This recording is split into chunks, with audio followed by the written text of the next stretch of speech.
High court.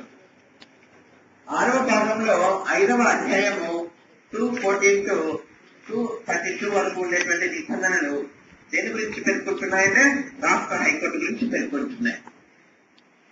మనకు రాష్ట్ర high court సంబంధించి ఎవల్యూషన్ ఆల్రెడీ చెప్పాను మీకు. భారతదేశంలో 1861 ఇండియన్ కౌన్సిల్ యాక్ట్ అనేది మనకు 1862లో కలకత్తాలో ఓకే తొలి హైకోర్టుని ఏర్పాటు చేస్తారు. అదే ఈ 1852లోనే కలకత్తా హైకోర్టుతో పాటుగా 2 హైకోర్టులు బొంబాయి అండ్ మద్రాస్ హైకోర్టు ఏర్పడతాయి. ఈ 3 హైకోర్టులను భారతదేశంలో ప్రాచీన హైకోర్టులు అంటారు. ఈ ప్రాచీన హైకోర్టుల తర్వాత 1866లో అలహాబాద్ హైకోర్టు ఏర్పడతాయి. అంటే 1900 కన్నా ముందు భారతదేశంలో ఏర్పడిన హైకోర్టులన్నీ 4. ఆ తర్వాత భారతదేశంలో 2014లో ఏర్పడిన హైకోర్టు ఏదంటే హైదరాబాద్ హైకోర్టు. ఎప్పుడు ఏర్పడింది? 2014లో. ఏ సంవత్సరం ఏర్పడింది? 2014లో. అవునంటే కాదంటారా? ఈ హైదరాబాద్ హైకోర్టే ఏ హైకోర్టుగా కూడా వ్యవహరిస్తుంది? ఆంధ్రప్రదేశ్ హైకోర్టుగా కూడా వ్యవహరిస్తుంది. ఇప్పుడు దాని పేరు ఆంధ్రప్రదేశ్ హైకోర్టు కాదు, హైదరాబాద్ హైకోర్టు. అయితే దేని హైకోర్టుగా కూడా పనిచేస్తున్నది? ఆంధ్రప్రదేశ్ హైకోర్టుగా. గమనించాలి. అంతేకాదు ఇది భారతదేశంలో ఆధునిక హైకోర్టు, మోడర్న్ హైకోర్టు. ఇది ఏ హైకోర్టు? మన హైదరాబాద్ హైకోర్టు. సరే, సెప్టెంబర్ 2013లో 3 హైకోర్టులు ఏర్పడ్డాయి. అది ఏమది? మణిపూర్,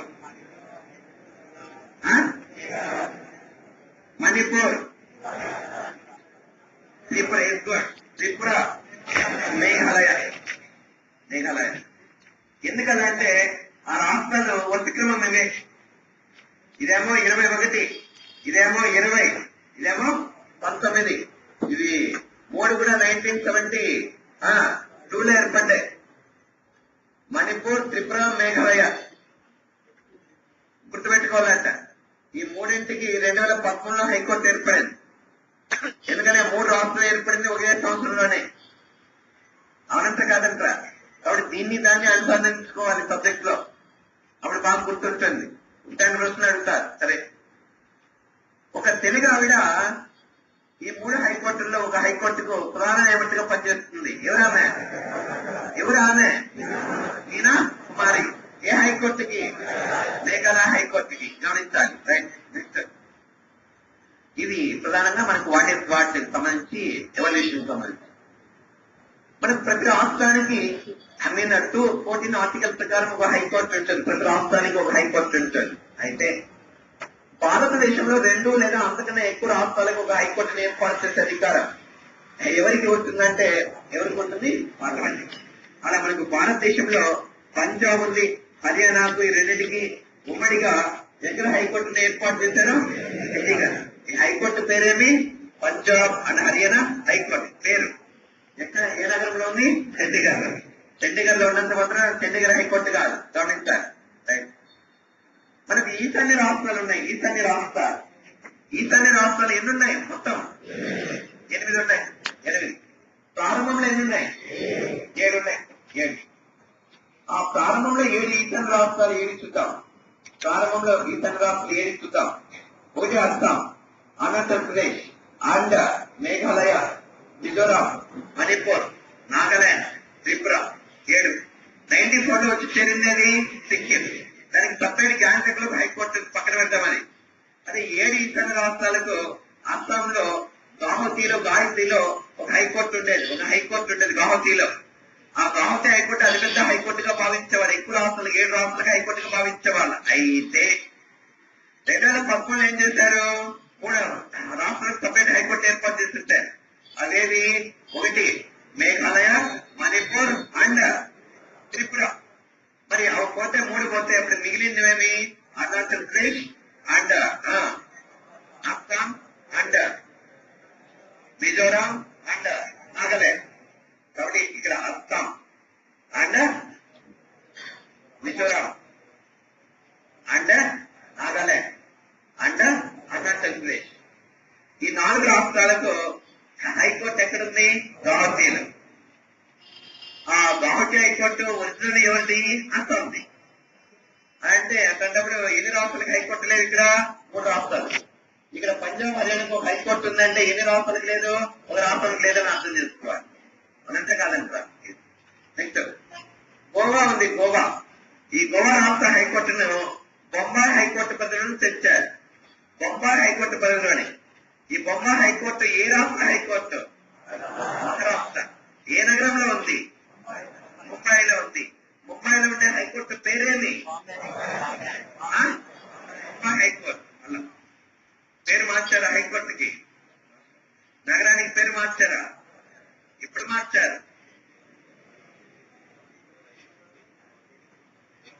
బొంబాయి నగరానికి పేరు ఎప్పుడు మార్చారు? 2000లో మార్చారు. 2000 చెప్పాను నేను. ఆ మూడింటికి అంటే బొంబాయి రాష్ట్రాన్ని రెండుగా ఏర్పాటు చేసి ఒకటేమో గుజరాత్, ఇంకోటేమో మహారాష్ట్ర అని ఎప్పుడు 1960. అది బొంబాయి రాష్ట్రాన్ని విడదీయడం. ఇది బొంబాయిని ముంబైగా పేరు మార్చడం. అర్థంగా? అనంత కాదంటారు. కడపకు ఏమని పేరు మార్చారు?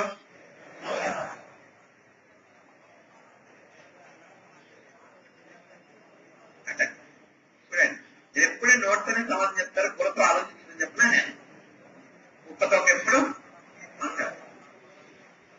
కడపకు పేరు మార్చారా? మార్చారు. కడప జిల్లాకి ఏమైనా పేరు మార్చారు? వైఎస్ఆర్ జిల్లా. కడప వేరు, కడప జిల్లా వేరు. అవునంటే కాదంట. అవునా? ఇది చెప్పాను కూడా క్లాస్ చెప్పుకుంటా నేను. కడపలను కూడా లేకుంటా లేకపోతే వాళ్ళకి ఒకరికే కాదు, నాలెడ్జ్ కావాలి మీ అందరికీ. ఇది మీరు అప్పుడు అతన్ని మాత్రం వదిలేస్తుంటారు అంట కాదు. అలాగే బాగా కొద్దిగా ఆలోచిస్తే వచ్చేస్తుంది మనకి.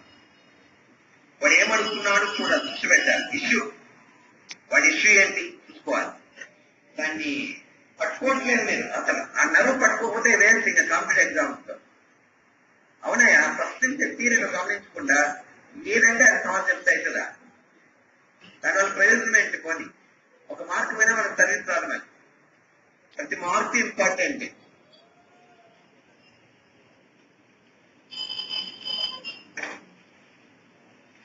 కేంద్రపాలిత ప్రాంతం యునైటెడ్. ఒకటి ఢిల్లీ ఉంది. ఢిల్లీ దీనికి ఒక ప్రత్యేక హైకోర్టు ఉంది. మిగిలిన 6 ఉందా? లేదు. సరే, ఇప్పుడు చూడండి. భారతదేశం మొత్తం రాష్ట్రాల సంఖ్య ఎంత? 29. ఎన్ని రాష్ట్రాలకు హైకోర్టు లేవు చూద్దాం. ఇక్కడ ఒకదానికి లేదు, ఇక్కడ 3 లేదు, ఇక్కడ గోవాకి లేదు. మొత్తం ఎన్ని? 5. 29 మైనస్ 5 ఎన్ని? 24. ఒక కేంద్రపాలిత ప్రాంతానికి ఉంది. ఏదది? ఢిల్లీ. మొత్తం హైకోర్టుల సంఖ్య ఎంత దేశంలో? 25. ఎన్ని రాష్ట్రాలకు హైకోర్టులో? 24. ఎన్ని రాష్ట్రాలకు లేవు? 5 లేవు.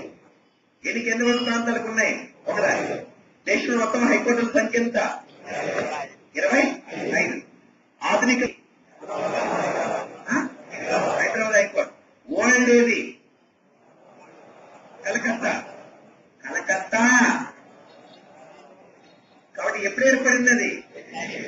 అంటే 1862 2014కి మీరు ఎంత తేడా ఉంది? కొన్ని శతాబ్దాలయ్యా కాదా? 1800, 1900, 2000 లో కూడా మన 14 కదా?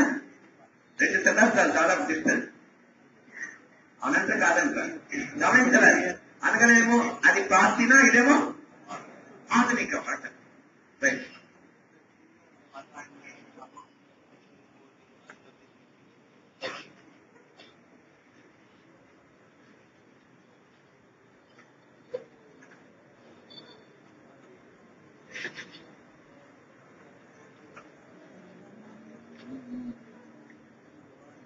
కొత్తగా ఏర్పడినది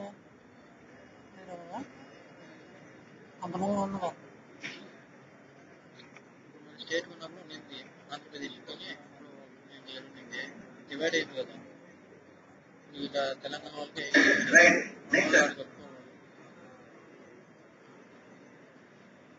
సరే సరే. ఇప్పుడు మనము ఇంకా నిర్మాణానికి వెళ్ళాలి. నిర్మాణం హైకోర్టు న్యాయమూర్తుల సంఖ్య. హైకోర్టు న్యాయమూర్తుల సంఖ్యను ఎవరు నిర్ణయిస్తారు అంటే పార్లమెంటే రాష్ట్రపతి రాష్ట్రపతి సుప్రీంకోర్టు ఏమంటుంది సంఖ్యను పార్లమెంట్. ఇది ఇతమితంగా ఉండదు. ఇది ఎందుకు ఉంటుందంటే ఆ రాష్ట్ర జనాభా ఆ రాష్ట్ర విస్తీర్ణం ఆ రాష్ట్రంలో కేసుల సంఖ్య అంటే రాష్ట్రానికి కేసుల సంఖ్య మీద చాలా తేడాలు ఉంటుంది. అనంత కాదంటారా గమనించాలి.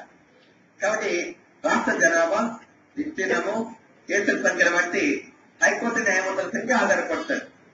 అలా పెంచే అధికారము ఎవరికి ఉంటుంది? రాష్ట్రానికి. Most important question. హైకోర్టు న్యాయమూర్తుల సంఖ్యను ఎవరు నిర్ణయిస్తారు అంటారు? ఎవరు? President of India. అది సుప్రీంకోర్టు, పార్లమెంట్. Right, good. మీకు ఒక క్వశ్చన్ అడుగుతాను, బాగా ఆలోచించి చెప్పాలి. ఓకే, బీహార్ ఉంది. బీహార్ తెలంగాణ స్టేట్ ఉంది. తెలంగాణ స్టేట్. బీహార్ లో కేసుల సంఖ్య అధికమా? తెలంగాణ స్టేట్ లో కేసుల సంఖ్య అధికమా?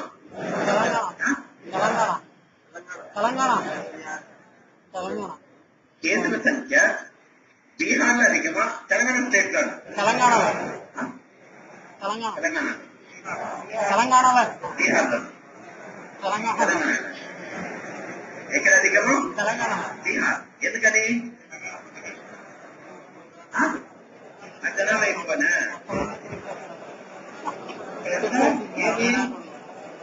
రాక్షసు ఉంటుంది. ఎక్కడ? బీహార్ లో.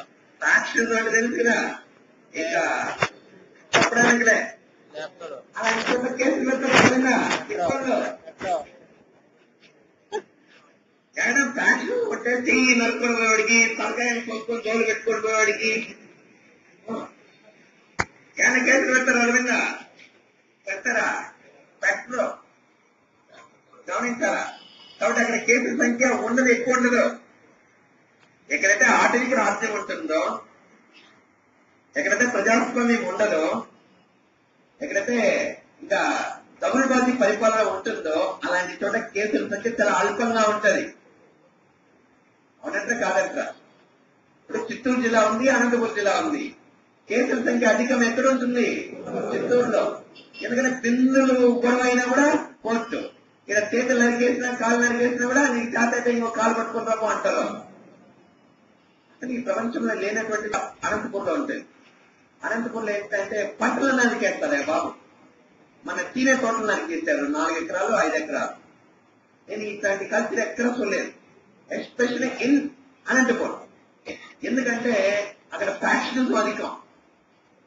ఈ ఫ్యాక్షన్స్ లో అక్కడ ఉండేటువంటి తమ పాలేరుల్ని ఎట్టంటే అట్లా ఉపయోగించేస్తున్నారు. వాళ్ళ పాపం బుర్ర ఉండదు. పాపం వాళ్ళకు అక్షరాస్యతలే, పేదరికం, అమాయకత్వం. వీడు ఏం చెప్తే అది తింటాడు. చెట్లేం నరికేది, మామిడి చెట్లు, తినే చెట్లు, పాపము, ఆటవిక జనాలు. అందరూ కాదు నేను అనేది, కొన్ని వర్గాలు వాళ్ళ స్వార్థం కోసం ప్రజలు ఉపయోగించేసుకుంటారు. అవునంటే కాదంటారా? కొన్ని అనంతపురం పిల్లలు అట్లా జరుగుతుందా లేదా అక్కడ మీరు చెప్పాలా? మన పేపర్లో నాకు అనంతపురం ల్యాండ్స్ ఉన్నాయి. అర్థం కదా?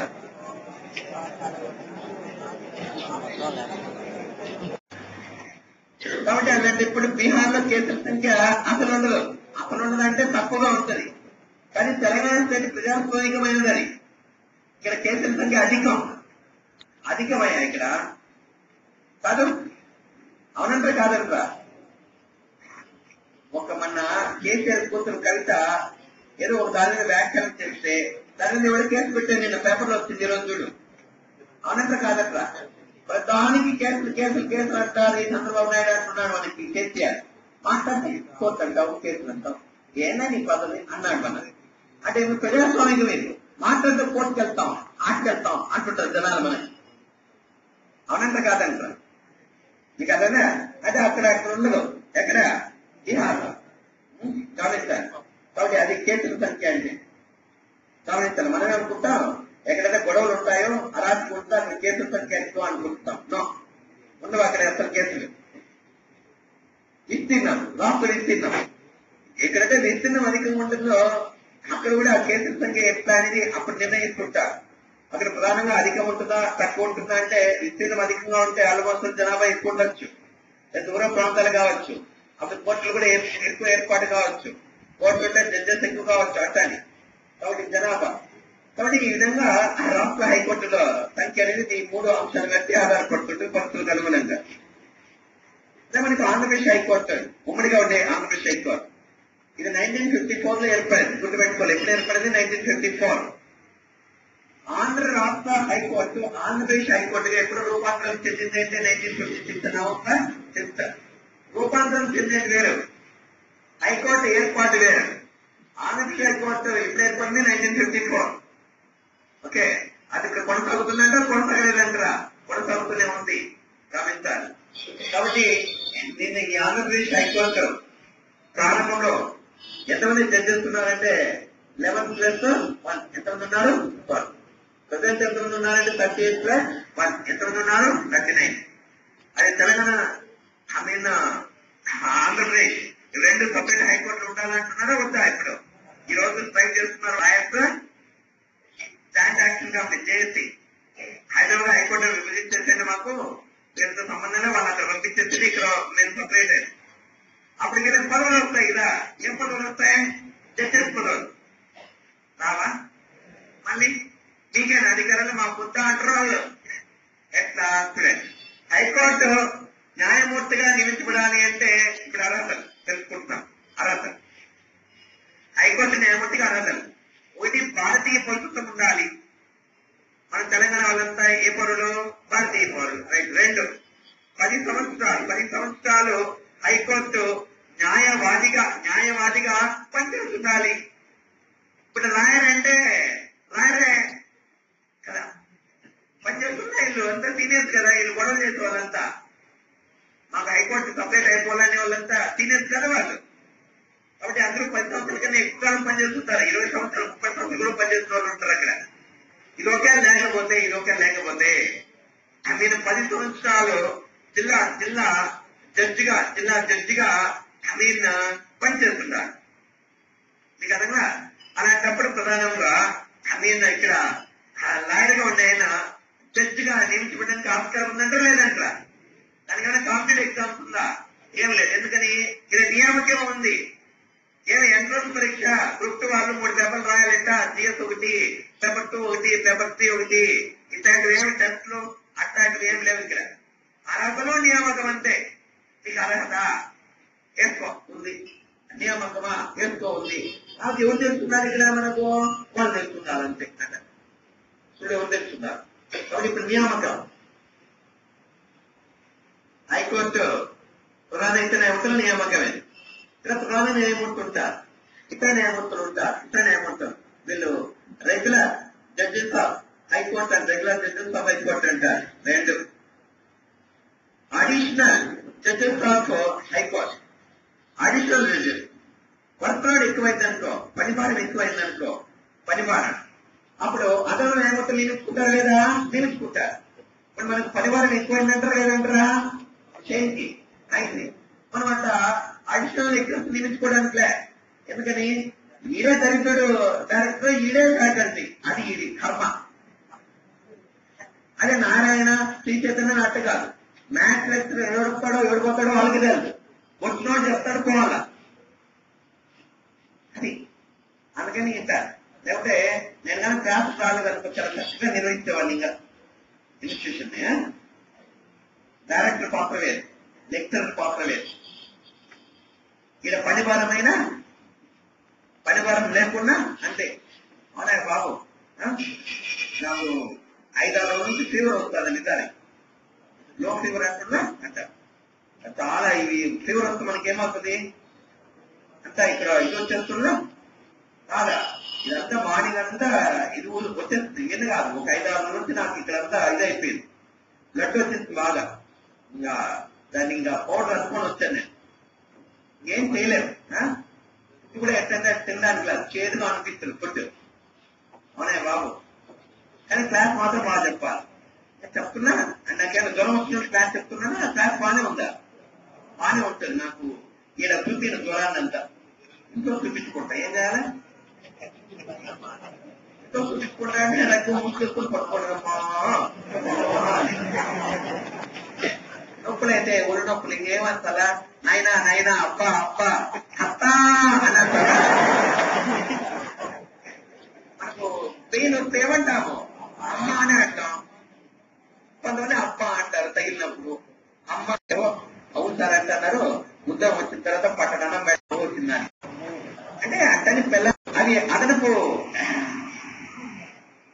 న్యాయమూర్తులు అంటారు అడిషనల్ జడ్జెస్ అంటారు పని భారం ఎక్కువైతే రైట్ నెక్స్ట్ తర్వాత నేను అడాక్ జడ్జెస్ అడాక్ జడ్జెస్ తప్ప హైకోర్టు అంటారు అడాక్ అంటే మీ తాత్కాలిక వీడికి జ్వరం వచ్చింది రాజును చేసే లేడు లేదా తొలగించబడ్డాడు లేడు లేకపోతే వీడు ప్రమోషన్ వచ్చి సుప్రీంకోర్టు నీకు అతను లేదా ట్రాన్స్ఫర్ అయితే ఇంకో హైకోర్టుకి వెళ్ళిపోయాడు అప్పుడు ఆ వేకెంట్ వస్తున్న జడ్జి ఆ వేకెంట్ పొజిషన్ అప్పుడుకి ఇంకోటి నియమించుకునేది దాన్ని తాత్కాలిక అడాక్ జడ్జెస్ ఆఫ్ హైకోర్టు అంట మళ్ళీ రెగ్యులర్ వస్తే వీడు రిటైర్డ్ అయిపోవాలి ఎప్పుడు వస్తాడో మనకి వచ్చినప్పుడు అయిపోతాడు అట్ట కాబట్టి అయితే అడిషనల్ జడ్జెస్ వీడి పదవీ కాలం మోస్ట్ ఇంపార్టెంట్ వీడు 2 సంవత్సరాల కాలానికి నియమించబడతాడు వీరిది అట్లా చెప్పడానికి గమనించాలి కాబట్టి వీళ్ళందరినీ కూడా ఎవరు నియమిస్తారు ఇక్కడ అంటే ఎవరు నియమిస్తారు రాష్ట్రపతి నియమిస్తారు సుప్రీంకోర్టు అడాక్ జడ్జెస్ ఉంటారా ఉండరు అడిషనల్ ఎవరు నియమిస్తారు సుప్రీంకోర్టు ప్రధాన న్యాయమూర్తి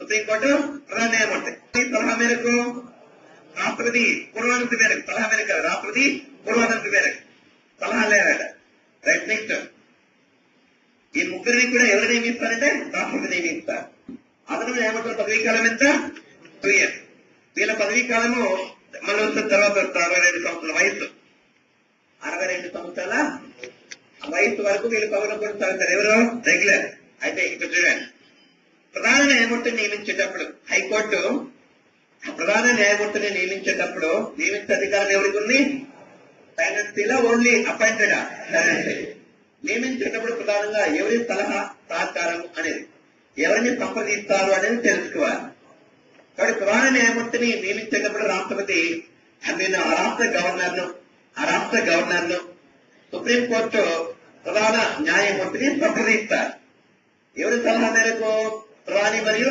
మంత్రిమండలి సలహా మేరకు అదే ఇతర న్యాయమూర్తులు నియమించేటప్పుడు ఓకే ప్రధాని మంత్రిమండలి సలహా సహకారము ఇక్కడ ఆ హైకోర్టు ప్రధాన న్యాయమూర్తిని సంప్రదిస్తారు గమనించాలి అప్పుడు ఇతర న్యాయమూర్తులు ఎవరు నియమిస్తారు రాష్ట్రపతి నియమిస్తారు అంతే రాష్ట్రపతి నియమిస్తారు అంటే ఎవరు నియమిస్తారు ప్రధాని మరియు మంత్రిమండలి వాళ్ళ అడ్వైట్ మళ్ళీ కొలీజియం ఆఫ్ హైకోర్టు ఉంటుంది ఆ కొలీజియంలో ఎవరెవరు ఉంటారో చూసుకోవాలి మళ్ళీ అలా నియమించబడతారు అంతేగాని వీళ్ళకి ఎంట్రన్స్ టెస్ట్ ఏముండదు అర్థమైందా కాబట్టి ఇక్కడ కేంద్రంలో ఎవరైతే అధికారంలో ఉంటారో ఓకే ప్రధాని కానీ మంత్రిమండలి కానీ వాళ్ళ సలహా సహకారం మేరకు ఉంటే చాలా వీళ్ళు జడ్జెస్ అయిపోవచ్చు అని అంటుంది ఇక్కడ నియామకం జడ్జి కాకుండా ఎక్కడ కావచ్చు అక్షరాలు లెక్కన ఎక్కడ రావచ్చు అర్హత కొట్టించేవాడు మనవాడు ఉండాలి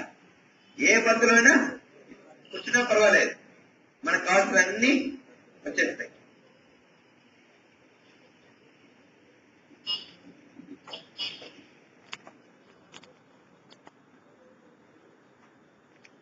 చెప్తా పదవి ప్రమాణ స్వీకారం ఎవరు చేయిస్తారు గవర్నర్ వీళ్ళ పదవీ కాలం ఎంత 62 సంవత్సరాల వయసు పదవి విరమణ వయసు ఎంత 62 సంవత్సరాల వయసు రాజులు ఎన్ని సంవత్సరాలు ఇస్తారు రాష్ట్రపతి వేతనం ఎంత ప్రధాన న్యాయమూర్తికి 90 ఇతర న్యాయమూర్తికి ఎంత 80 ఎక్కడి నుంచి గ్రహిస్తారు కన్సల్టేటివ్ పదార్థ స్టేట్ పెన్షన్ ఎక్కడి నుంచి గ్రహిస్తారు భారత సంఘటన జీతం ఎక్కడ రాష్ట్రం పెన్షన్ ఎక్కడ భారత సంఘటన ఐటీ ఉంటుందా పెన్షన్ మీద ఉండదు శాలరీ మీద ఉంటుందా ఉంటుంది మీరు శాలరీ ఎవరితో ఇస్తారు పార్లమెంట్ పెంచొచ్చా తగ్గించొచ్చా దాన్ని ఏమంటాము శాలరీస్తూ రాష్ట్రంగా భద్రత కలదు నెక్స్ట్ ఆర్థిక పుస్తకాలలో శాలరీ పెంచొచ్చా పెంచకూడదు మరి ఏం చేస్తారు తగ్గిస్తారు ఎవరు తగ్గిస్తారు ఎప్పుడు తగ్గించారా వీళ్ళ శాలరీ ఏ షెడ్యూల్ గా ఉంది 10వ షెడ్యూల్ 10 ప్రమాణ షెడ్యూల్ 10వ షెడ్యూల్ 1వ షెడ్యూల్ అది 10 ప్రమాణ స్వీకారాలేమో 3 శాలరీస్ ఏమో 2 గమనించాలి రైట్ నెక్స్ట్ ఇప్పుడు తొలగింపు కూడా ఆల్రెడీ చెప్పేసామంతా. చెప్పామా లేదా? ఎక్కడ చెప్పాను? పార్లమెంట్ లో చెప్పాను. ఎవరు తొలగిస్తారు? పార్లమెంట్. ఎంతమంది అండి? చూద్దాడు. ఏ తీర్మానం? అభిశంస తీర్మానం. గమనించాలి. ఎవరైనా తొలగించారు ఎంతవరకు? నో. ఈ తీర్మానం ప్రవేశపెట్టారు. Soumitra Sen, Calcutta judge, Dinakaran chief justice of Karnataka high court, వాళ్ళు ఇందులో ప్రవేశపెట్టారు. తొలగింపు అయితే జరగలేదు. గమనించాలి. కాబట్టి ఎవరు తొలగిస్తారంటే పార్లమెంట్ తొలగిస్తారు. ఏ తీర్మానము? అభిశంసన. ఎంత మెజారిటీ? పార్లమెంట్ లో లోక్సభలో ప్రవేశపెట్టాలంటే ఎంతమంది మద్దతు?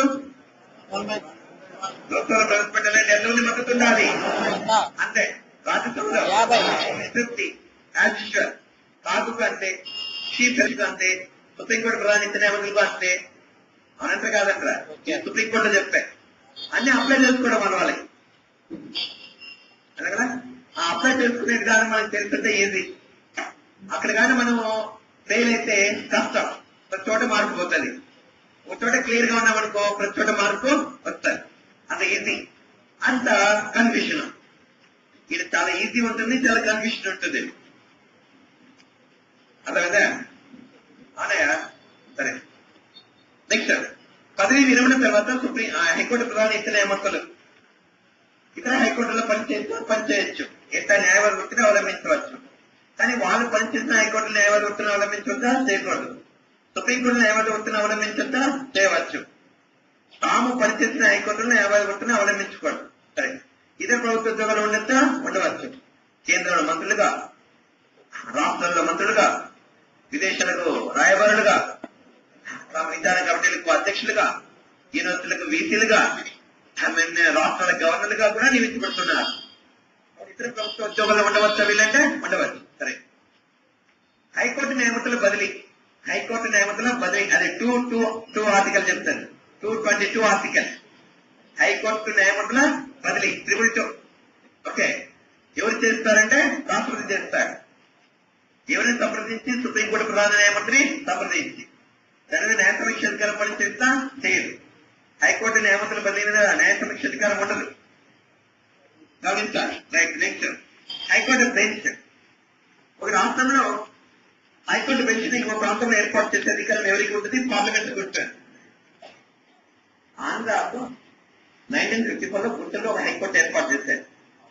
ఈ ఆంధ్రాను తెలంగాణను కలిపి ఆంధ్రప్రదేశ్ చేశారు. ఆంధ్రప్రదేశ్ చేసినప్పుడు ఆంధ్ర వాళ్ళు ఇది కావాలంటే 600 నుంచి 700 కిలోమీటర్లు రావాలి. అనంత కాదంట. పట్టణ కాదా? టైం వేస్ట్, డబ్బులు వేస్ట్, అన్ని వేస్ట్ కదా. కాబట్టి ఇవే బాబు హైకోర్టు దాన్ని ఏర్పాటు చేద్దాం హైదరాబాద్ లో. మాకు బెంచ్ ఇక్కడ హైకోర్టు ఉంది ఆల్రెడీ, దాన్ని బెంచ్ అనేది ఏంట్రా అని అడుగుంటే చేస్తుంటారు వాళ్ళు. పార్లమెంట్ ఎక్కడో. అవునయ్య బాబు, మనకు హైదరాబాద్ లో హైకోర్టు అంటే అంత చదువుకుంటా వచ్చేసారంత. ఇది పెట్టేవాళ్ళు తక్కువ.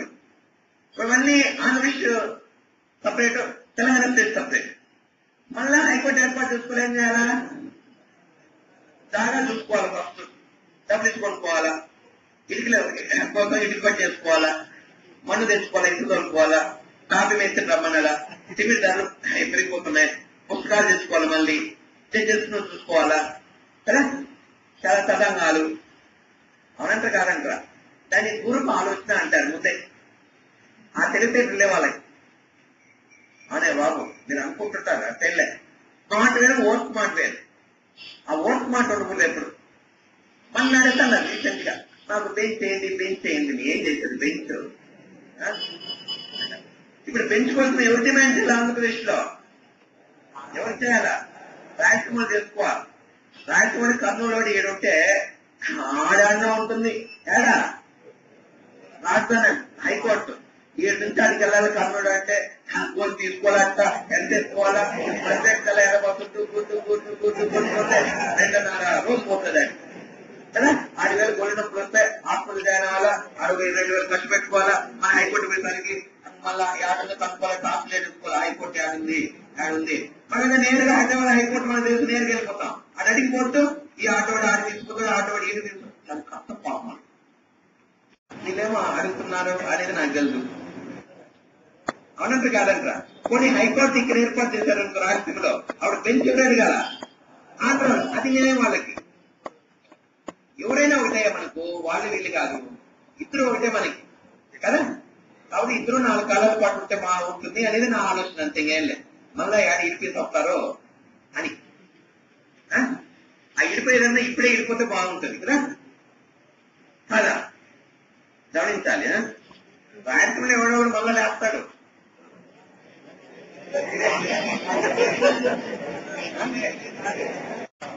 మీరు అనుకున్నట్టు కాదు.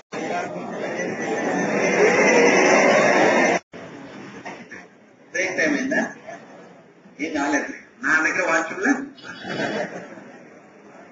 నా దగ్గర వాచ్ లేదా. తర్వాత మీరు సుప్రీంకోర్టు, హైకోర్టు స్వతంత్ర ప్రతిపత్తి కలిగి ఉంటున్నా, కలిగి ఉంటారు. మీరు ఇది ఎవరి పట్ల నిబంధన న్యాయస్థానంగా పనిచేస్తుంది? రాష్ట్రంగం పట్ల, ప్రజల పట్ల? రాష్ట్రంగం పట్ల. అత్యంత సుప్రీంకోర్టు సరే హైకోర్టుకి ఒరిజినల్ జురిడిక్షన్ అంటారు. ప్రారంభ లేదా ప్రాథమిక లేదా ఒరిజినల్ విచారణ అధికార పరిధి ఉంటుందా ఉండదా? ఉంటుంది. ఒరిజినల్ అధికార పరిధి ఉంటుంది. అదే రాజ్యాంగంలో ప్రస్తావించలేదా? ప్రస్తావించలేదు. మన సుప్రీంకోర్టు యొక్క ఒరిజినల్ అధికారాన్ని పేర్కొన్నారు. ఈ ఆర్టికల్ 131 ఆర్టికల్. సుప్రీంకోర్టు యొక్క విచారణ అధికార పరిధి అధికమా, హైకోర్టు యొక్క విచారణ అధికార పరిధి అధికమా?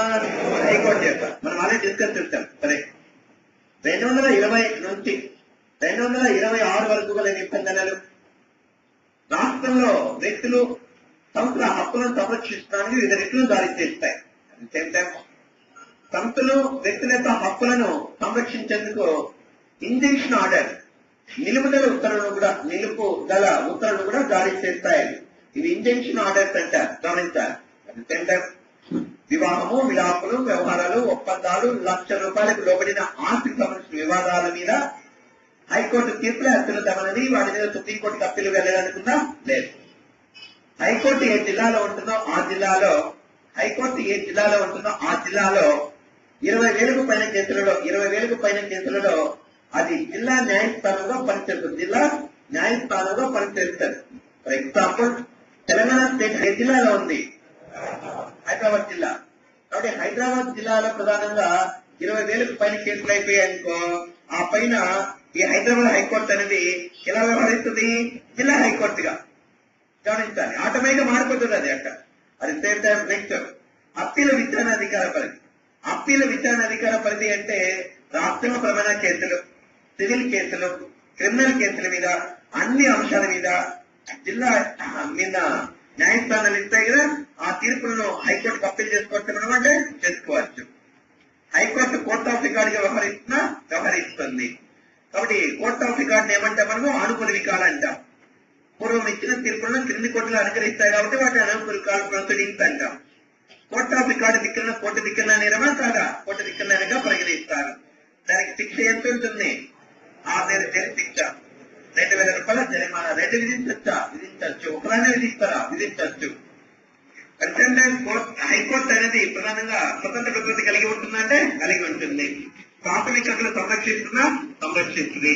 ఈ ఆర్టికల్ ప్రకారం 226 నిబంధన ఎన్ని రెట్లను జారీ చేస్తారు? 5 రెట్లు. అవి ఆల్రెడీ బాగా చక్కగా తెలుసుకున్నాం మనం. హైకోర్టు న్యాయ సమీక్ష అధికారాన్ని కలిగి ఉంటుందా?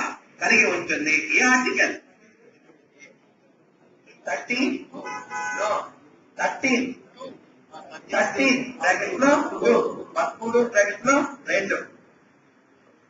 ప్రాథమిక హక్కులతో విరుద్ధమైన చట్టాలు చెల్లనేరం.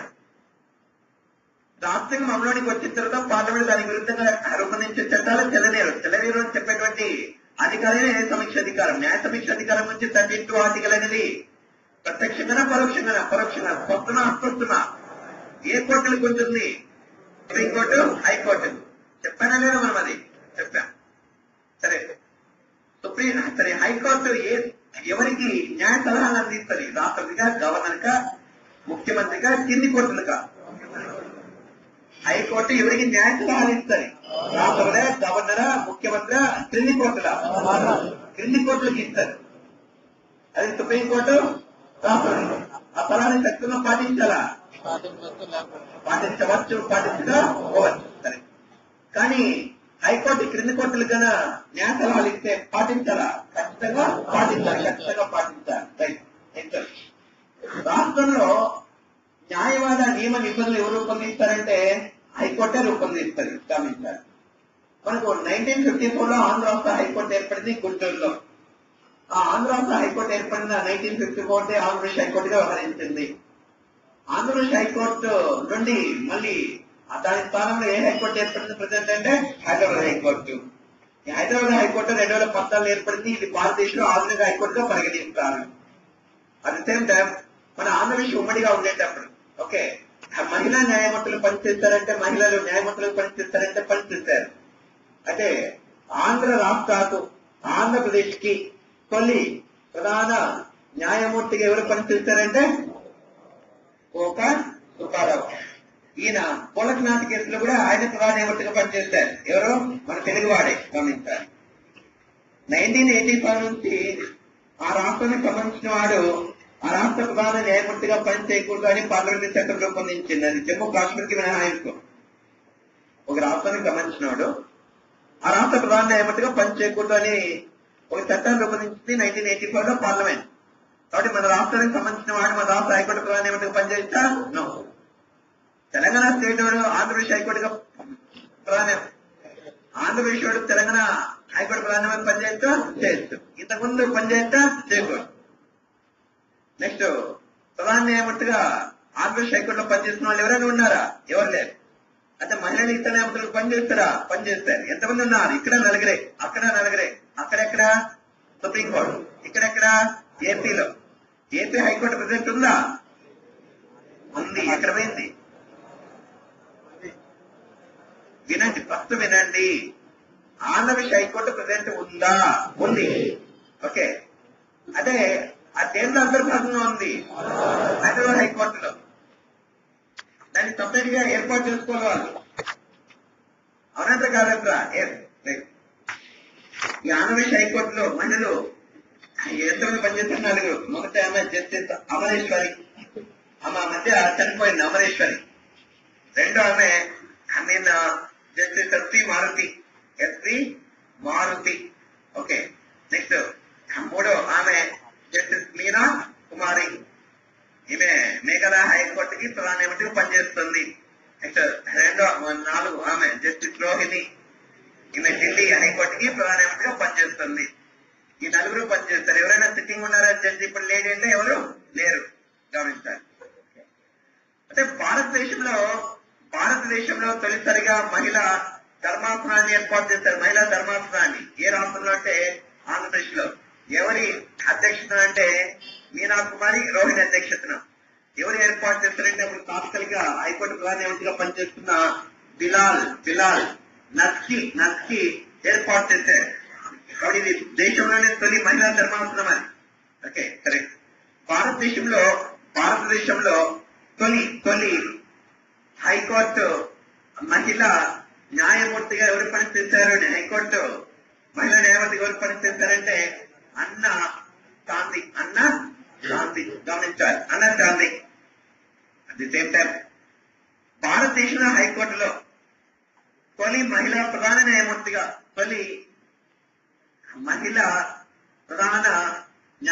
ఎవరు పనిచేశారు? లీలా సేత్. గమనించాలి. కాబట్టి ఈ లీలా సేత్ ఏ రాష్ట్రానికి పనిచేశారంటే హిమాచల్ ప్రదేశ్. ఈమె ఒక పుస్తకాన్ని రాస్తారు. ఆ పుస్తకం పేరు చిల్డ్రన్స్ కాన్స్టిట్యూషన్. తెలుగులో దాన్ని పిల్లల రాజ్యాంగం అంటారు. ఏమంటారు? పిల్లల రాజ్యాంగం. బాగా వినాలి. క్వశ్చన్ అడిగినప్పుడు సక్రమంగా సమాధానం చెప్పాలి. సరే, పిల్లల రాజ్యాంగ రచయిత ఎవరు? రాజ్యాంగ రచయిత ఎవరు?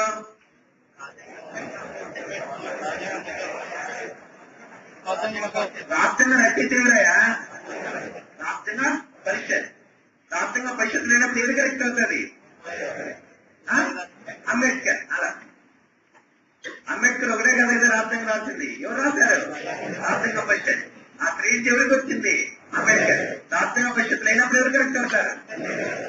నెక్స్ట్ ఈ పిల్లలు రాజ్యాంగం ఏమైనా ప్రారంభమవుతుందంటే భారతదేశ అంటే భారత పిల్లలమైన మేము అనే పదాలతో చిల్డ్రన్ కాన్స్టిట్యూషన్ ప్రారంభమవుతుంది. అర్థమైందా? మరి భారత రాజ్యాంగం ఎంత ప్రారంభమవుతుంది? ప్రజలమైన తలకాయ కాదు, ఇట్స్ గుడ్ అని ఎంత ప్రారంభమవుతుంది? రాజ్యాంగ ప్రవేశికత.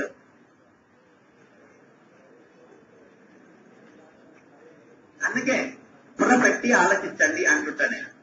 మీరేమో బుర్రకు పదనే పెట్టరు. దేనికి ఇస్తుంటారు పదులు? దేనికి? నోటికి. అవునంటారా కాదంటారా? భారత రాజ్యాంగం దేనితో ప్రారంభమవుతుంది? రాజ్యాంగ ప్రవేశికత. రాజ్యాంగ ప్రవేశికత దేనితో ప్రారంభమవుతుంది? భారత ప్రజలమైన మేము. చిల్డ్రన్స్ కాన్స్టిట్యూషన్ దేంతో ప్రారంభమవుతుంది? భారత పిల్లలమైన మేము. చూడండి, మిమ్మల్ని డైవర్ట్ చేయాలంటే తారకు చాలా ఈజీ.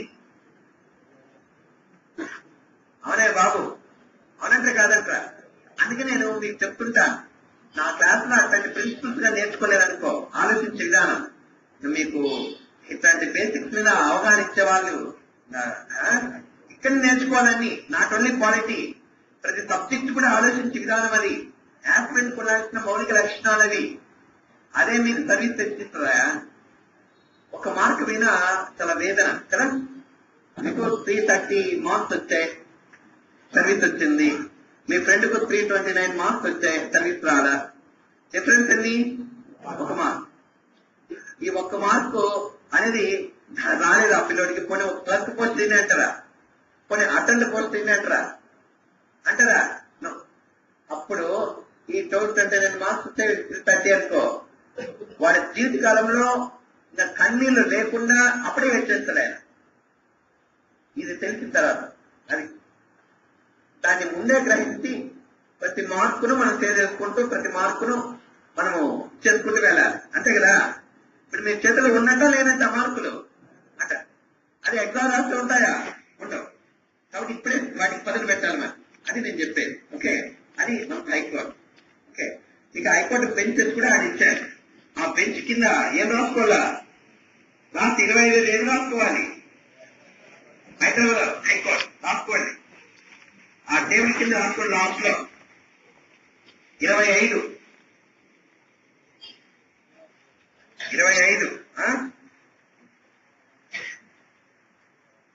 హైకోర్టు పేరు ఉంటుంది. హైకోర్టు పేరేమి? హైదరాబాద్ హైకోర్టు. హైకోర్టు పేరు వేరు. హైకోర్టు పేరు ఏమిటంటే హైదరాబాద్ హైకోర్టు. అదే ఆంధ్రప్రదేశ్ హైకోర్టు పేరేమి? ఆంధ్రప్రదేశ్ హైకోర్టే. నెక్స్ట్ ఏ సంవత్సరము? 2014. పరిధి, న్యాయ పరిధి, భౌగోళిక పరిధి అంటారు. న్యాయ పరిధి తెలంగాణ. పరిధి వచ్చి ఏ రాష్ట్ర పరిధి? తెలంగాణ. నెక్స్ట్ తర్వాత ఏమొస్తుంది? అధికార పరిధి. మళ్ళీ ఏమో పదం? నగరం. ఏ నగరంలో ఉంది? హైదరాబాద్. ఏ నగరం అంటే హైదరాబాద్. బెంచ్ ఉందా? లేదు. డాష్ బెంచ్ లేదు. ఆ నగరం అనేది సిట్టింగ్ అంటారు. సిట్టింగ్. హైదరాబాద్ హైకోర్టు ఏ నగరంలో ఉంది అంటారు. ఏ నగరంలో? హైదరాబాద్ నగరంలో అంటారు. ఆంధ్రప్రదేశ్ హైకోర్టు ఏ నగరంలో ఉండేది? హైదరాబాద్ నగరంలో అంటారు. రైట్ రైట్ రైట్ తీసుకోండి.